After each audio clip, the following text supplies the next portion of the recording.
Salut, bienvenue dans Jeu de puissance. On va parler de cette mi-saison, et donc on va commencer à regarder les équipes qui sont déjà éliminées et qui vont bientôt commencer à réfléchir à lâcher leurs meilleurs joueurs pour récupérer des choix de draft, pour, euh, pour renforcer leur réorganisation pour les années prochaines et aux autres équipes, celles qui se battent encore pour aller gagner une place en playoff, celles qui sont très très bien placées pour en avoir une. On va parler de tout ça dans cette vidéo. On va parler donc déjà de ces équipes. Je vais commencer conférence par conférence. Donc on va commencer par la conférence Est. Conférence Est, quelles sont les équipes qui sont vraiment en difficulté, qui n'iront pas en playoff? Bah, on peut en définir 4 à mon avis, 4. Cette nuit, malheureusement, Montréal est allé perdre contre la pire équipe de la NHL, les Sharks de San José, une équipe catastrophique qui a une saison catastrophique et pourtant Montréal a perdu. Alors qu'avant ce match, elle avait encore une petite chance, elle a toujours une petite chance, hein, les miracles sont toujours possibles, mais elle avait encore une petite chance d'aller se battre pour les playoffs, d'aller se battre pour une place en wildcard. À mon avis, met une fin presque définitive pour cette bataille en playoff. Alors là, je vous dis franchement, je pense que ces équipes que je vais vous annoncer qui n'iront pas en playoff n'iront pas. Après, il y a un miracle peut arriver. On a vu des équipes comme les Blues de Saint-Louis, par exemple, qui étaient avant-dernières au début janvier, 1er janvier, et qui sont allées gagner la Coupe Stanley. Mais ça, c'est plutôt rare. C'est plutôt, voilà. Là, c'est des équipes qui sont en difficulté, il leur manque beaucoup de points, beaucoup d'équipes devant elles. Donc ça va être compliqué. Montréal, pour moi, est peut-être cette équipe qui peut peut-être encore espérer, mais à mon avis, c'est raté. Les Sables de Buffalo, la même chose. Les Blue Jackets de Columbus, c'est fini. Et Ottawa, pour cette conférence Est, là aussi, Ottawa, ça a été vraiment une année très triste, hein. Très très très décevante, comme les Sables de Buffalo, hein. Vraiment deux équipes que moi j'attendais beaucoup plus haut. Par exemple, les Canadiens de Montréal se sont bien battus. Moi, j'attendais pas les Canadiens de Montréal aussi haut et j'ai trouvé que cette saison, pour l'instant, cette demi-saison a été plutôt pas mal pour les Canadiens de Montréal, malgré le fait que, à mon avis, leur place en playoff est pour moi impossible à partir d'aujourd'hui. Ensuite, on a les équipes qui, elles, sont presque sûres d'être qualifiées, à part si elles s'écroulent donc dans cette deuxième partie de saison, mais ça paraît très improbable. Je parle bien sûr des Boston Bruins, même malgré qu'ils aient perdu par exemple cette nuit contre les Golden Knights de Vegas, mais bon, ils ont quand même récupéré un point parce que c'était en overtime.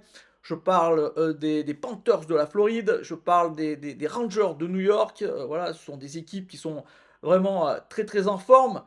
Et pour cette conférence Est, il va y avoir vraiment une course pour les playoffs qui va être vraiment très très intéressante parce que en cette mi-saison, il y a vraiment encore un énorme paquet d'équipes qui peuvent aller récupérer ou une troisième place dans une division ou ces deux places en wildcard.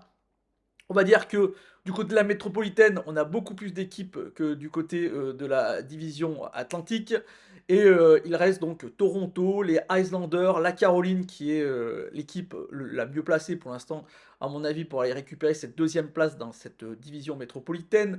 Mais on a Philadelphie, Tampa Bay, on a les Devils du New Jersey. Déception, hein, ils sont encore en train de se battre. Ils vont se battre, je pense, cette fin de saison pour aller récupérer une place en playoff, et alors que beaucoup, et moi entre autres, nous les voyions beaucoup plus haut que cela. Les Penguins de Pittsburgh peuvent encore aller se qualifier, et bien sûr les Red Wings de Détroit, et pour finir aussi les Capitals de Washington, même si ils auront beaucoup d'équipes à dépasser pour aller se qualifier.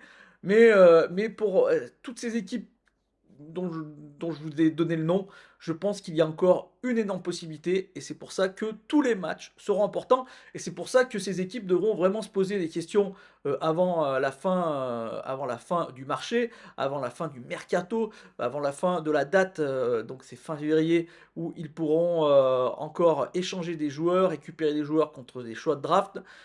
Tout ça, ça va être très très compliqué et je peux dire que dans les directions générales de ces équipes, ça va vraiment fumer pour savoir ce qu'elles devront faire pour le futur.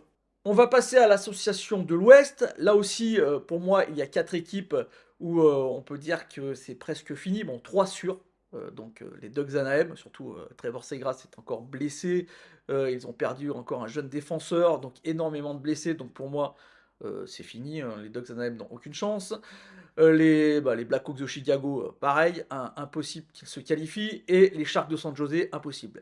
Mais dans cette charrette d'équipes qui ne se qualifieront pas, je mettrai une quatrième équipe qui est assez surprenante, hein.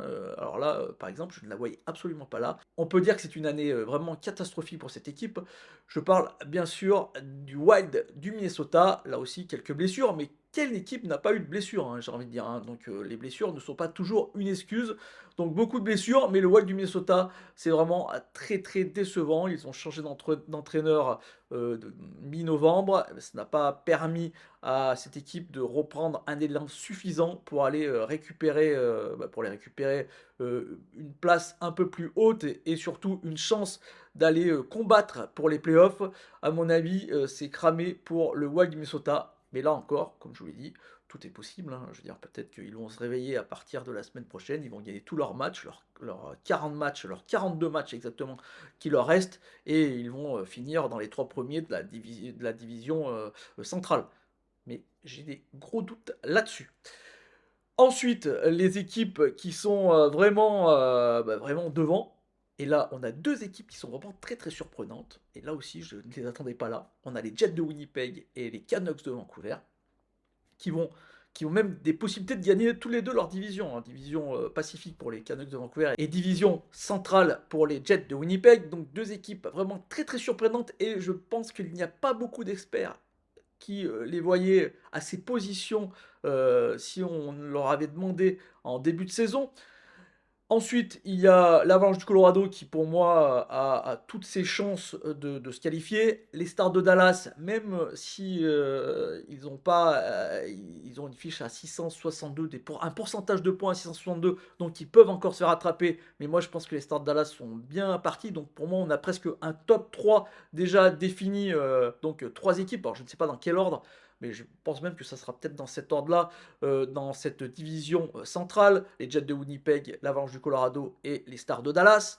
Et dans la Pacifique, pour moi, Las Vegas, là aussi, ça me paraît compliqué qu'ils ne se qualifient pas dans les 3 premiers. Et ensuite, là, ça va être la course au playoff. Encore une fois, très très intéressant, beaucoup d'équipes, et ça me plaît vraiment. Tiens, il y a beaucoup d'équipes. Moi, j'avoue que c'est vraiment cette partie de la saison que je préfère. C'est cette partie de la saison après la fin des échanges. C'est ce que j'appelle la route pour les playoffs, où les équipes vont se battre point par point pour aller récupérer ou une troisième place ou une place en wild card. Donc c'est vraiment cette partie-là qui me plaît vraiment le plus dans la NHL et que je trouve la plus excitante. Et c'est surtout là où on voit les équipes qui en veulent vraiment. Comme par exemple les Panthers de la Floride la saison dernière, qui sont allés chercher vraiment leur qualification à l'arrache. Et après, on a vu ce qu'ils ont fait pendant les playoffs, qui sont allés jusqu'en finale. Une équipe qui nous avait vraiment plu.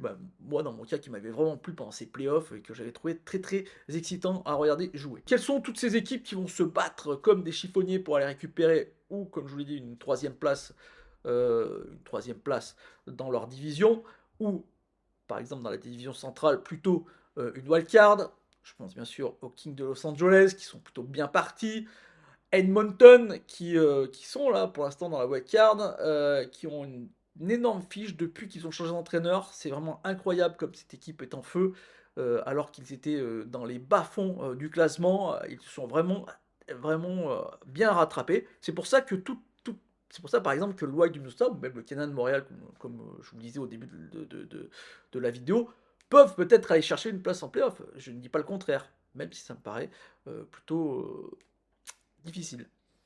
Il y aura le Kraken de Seattle, les Predators de Nashville. Petit point sur le Kraken de Seattle. Effectivement, je les ai mis souvent dans mon flop 5, dans ces équipes qui n'allaient pas se qualifier. Et bah là, on va dire que là aussi, ils ont eu un réveil, hein. Du côté de cette conférence Ouest, il y a eu beaucoup d'équipes qui ont retrouvé une seconde jeunesse, une seconde vigueur. Par exemple, les Flames de Calgary, qui se battent pour aller récupérer une place en wildcard et qui sont encore dans la course. Et on parlera aussi, bien sûr, des Blues de Saint-Louis et des Coyotes de l'Arizona, même si les Coyotes de l'Arizona, avec la défaite de la nuit dernière, voilà, ça sent un peu le sapin, mais on y croit encore, j'imagine, du côté de l'Arizona, et tout est possible. Voilà, j'ai fait un tour en mi-saison sur ce qui sont ces équipes qui, à mon avis, vont commencer déjà à tanker pour aller récupérer une place assez intéressante, ou du moins un pourcentage assez intéressant pour recevoir un choix de draft très intéressant. Et ces équipes qui sont presque déjà qualifiées, on va dire, à part vraiment un énorme trou d'air, et ces équipes qui vont se battre pour les playoffs, pour récupérer des places en wildcard ou cette troisième place dans une division. J'espère que cette vidéo vous a plu. Si c'est le cas, n'hésitez pas à me faire un petit like, un petit commentaire ou à la partager. Et moi, je vous dis à bientôt. Et on parlera justement de ce palier, de cet endroit qui est la fin des échanges et quel est l'intérêt pour ces équipes et de tanker. Alors, tanker, ça veut dire qu'il faut mieux qu'elles perdent. Et d'échanger des choix de draft pour aller récupérer des joueurs pour aller se battre après en playoff avec de meilleures forces. Voilà, merci de m'avoir écouté et moi je vous dis à bientôt. Ciao!